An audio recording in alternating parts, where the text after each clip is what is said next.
तर राम राम मंडळी, जय खानदेश. मी तुमचा लाडका पप्पू. तर आज रोजचं नियोजन चुकून गेलं होतं, उशिरून गेला होता म्हणून नाश्ता वगैरे करून घेतला. मग थोडा माल वगैरे घेऊन दुकानाकडे गेलो. दुकानावर गेलो, तिथं मोठे बंधू होते. मोठे बंधू म्हटलं तुम्ही आता जा घरी, मी थांबतो दुकानावर.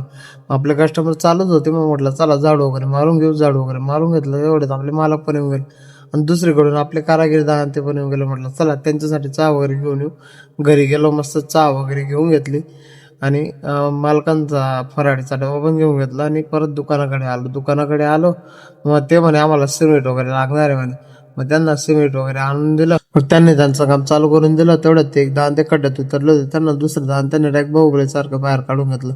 म्हटलं चला आपलं काही ते काम नाही, आपण लाकडं वगैरे घेऊन येऊ. म्हटलं सोस खड्डा बनण्यासाठी लाकडं वगैरे लागतील. मोठे बंधू आणि मी लाकडं वगैरे एकदम मस्त काढून घेतले. तुम्ही बघू शकता हा भाऊची स्टाईल कशी काय. मग म्हटलं चला लाकडं वगैरे काढून घेतले, सगळे रचून घेतले, निघू आता आपण आपल्या दुकानाकडे जिथं आपलं काम चालू आहे.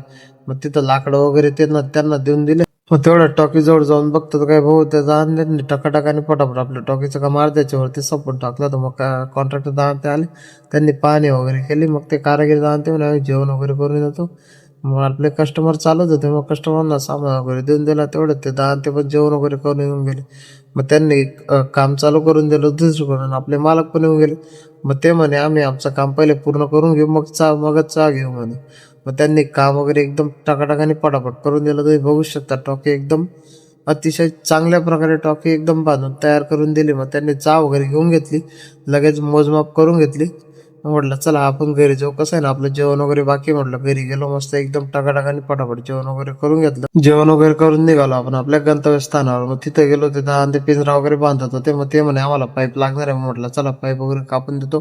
पाईप कापायचं काम चालू करून दिलं. मग तो पाईप चालत तोडून माझ्या डोक्यावर पडून गेला. म्हटलं इथं दुसराच कारनामा वाढून जाणार होता म्हटलं. मग त्यांनी लाकडं वगैरे तोडून सगळं एकदम व्यवस्थित रचून दिलं, गुंटी वगैरे आतरून दिली, पिंजरा वगैरे तिथं ठेवून दिला. मस्त तिथे पाईप वगैरे फिट करून त्यांचं काम चालू करून दिलं. तेवढं दुसरीकडे बघतो तर काही मालक गोमात्याला बिस्किट खाऊ घालत होतं. मालकांना म्हटलं मी जातो आता आपल्या सलून दुकानाकडे गेलो. मस्त वसुधा देवावती करत होते. देवावती वगैरे झाली. म्हटलं चल मला फ्रेश करून दे. फ्रेश करून घेतलं, परत निघालो आपण आपल्या घराकडे. तर कसं काय वाटलं पाहिजे तुम्हाला आजचा ब्लॉग आवडल्यास लाईक फॉलो शेअर नक्की करा. तुमच्या भावाला जास्तीत जास्त सपोर्ट करा. जय खानदेश.